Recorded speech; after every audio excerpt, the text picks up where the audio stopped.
slide this thing in between the thing, and then you take your pins, and the pins would just slide inside there, and then they snap down.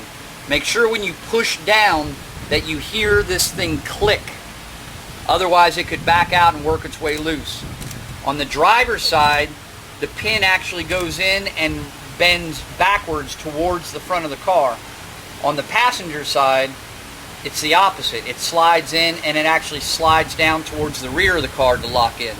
Okay? So just do one side at a time and just take your time.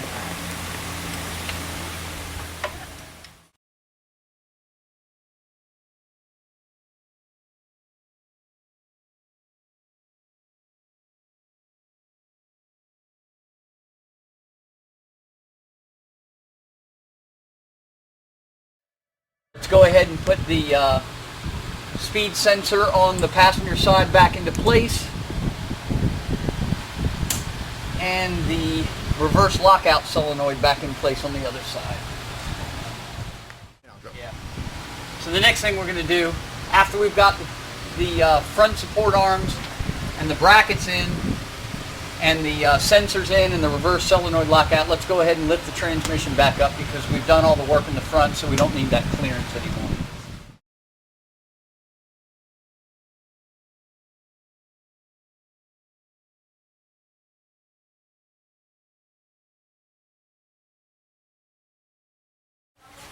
It's going to be installing the rear bushing bracket.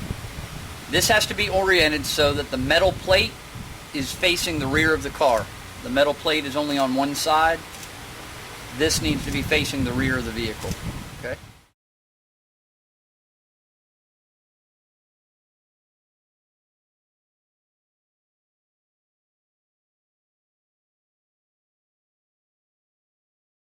Now we provide both lock washers and large fender washers, but you do reuse the factory 6mm nuts. But these two washers and these two lock washers are MGW supplied hardware. Make sure you use those. Don't just use the nuts. That way you make sure it doesn't back out.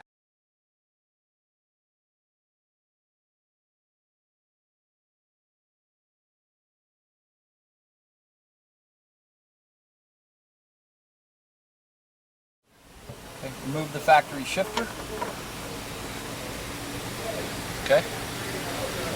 That's it.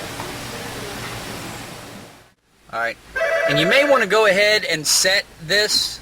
It's easier to set it because it's a little, tell them it's a little tight to turn this thing underneath the car, because it's a really tight fit on the spring. So tell them they might want to set the throw setting. We recommend a throw setting initially of about 3 turns to 4 turns out. You get much shorter and it feels a little notchy. That's the transmission, not the shifter. The shifter has no gates. It's perfectly smooth. So to set it, you see it's got a driver's arrow that always need to make sure that points to the driver's side. So you just turn the thing until it stops clockwise,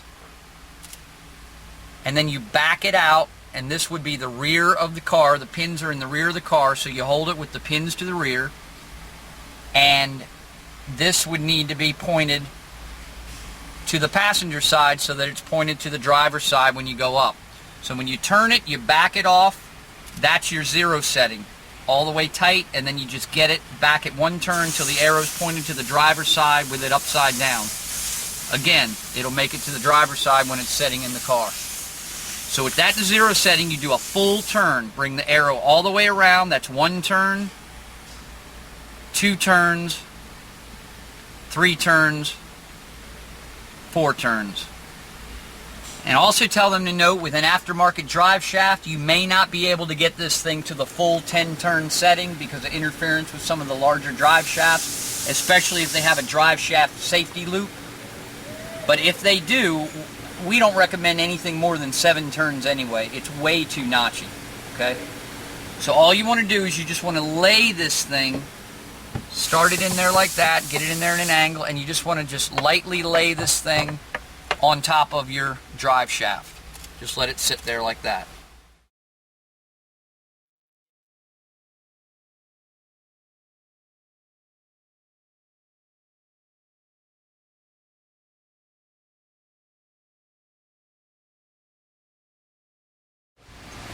We want to reach up, take the main body, and just slide it onto the rear bushing bracket. Just put the pins inside, and you got to slide it up on there.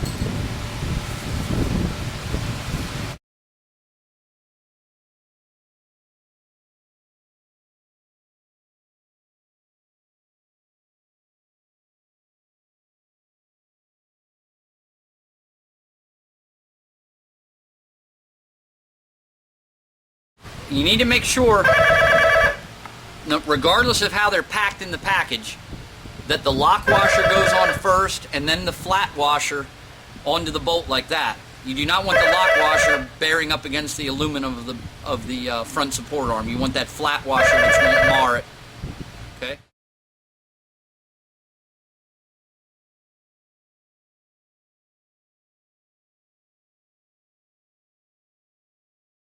I think I'm in it now.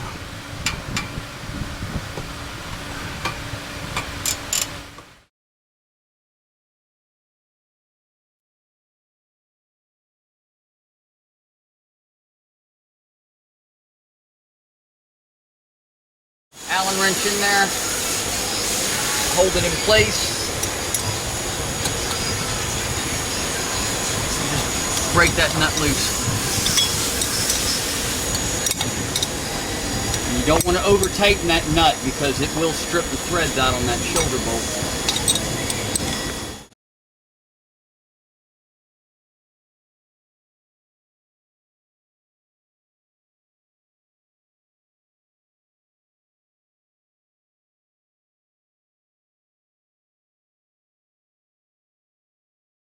Once you have the shifter in the car, we're ready to go ahead and put the top plate on.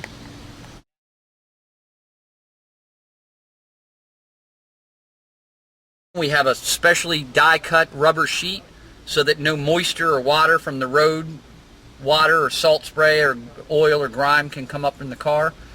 And it goes on. Now you want to make sure that when you put this on, you put it on correctly.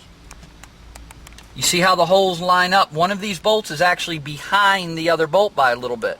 So you want to make sure you line it up. If you pull this thing off, I'll show you what I mean, and flip it the wrong direction, these bolts don't line up. See how it's cocked and it doesn't sit flat? And you can also see the hole is way off center. So make sure that when you put it on, that you just take a few minutes and it should fall right in place and all the holes should line up and the hole in the center should line up.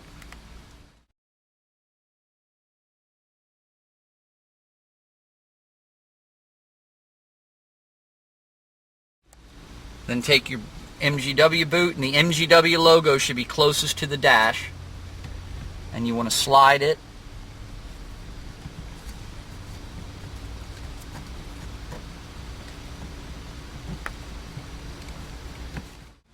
We also provide wide fender washers as well as a lock washer on all four. These have two bolts, these have two nuts that go on them.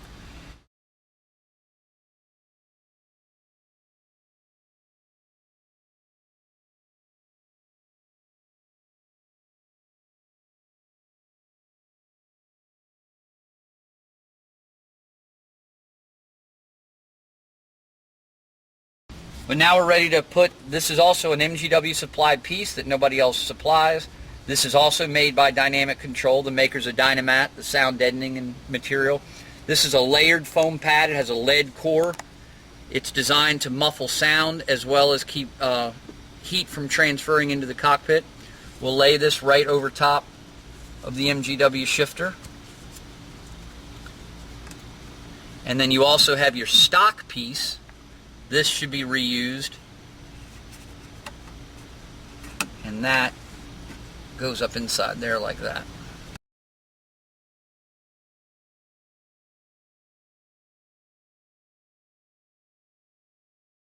You're going to be connecting and pull them towards the front a little bit so that you don't take a chance on pinching them in between the body. So if you just kind of articulate them as such, so they, even if you just let them sit there, just make sure they're in the center and not down off onto the passenger side. put the factory piece back on, you want to go ahead and take your two pieces. One is for your cigarette lighter, and the other, I believe, is for an iPod connection. What's on the inside of that thing? It's a auxiliary stereo input. Okay, so it's a stereo input. So you have your cigarette lighter, or 12 volt, and you have your auxiliary input. You want to go ahead and plug both of them back in, and then very careful not to scratch your dash. Work this piece. We actually have to work it up a little bit with the brake. And make sure you have not pinched any of those. And then they go back in the top here. And this one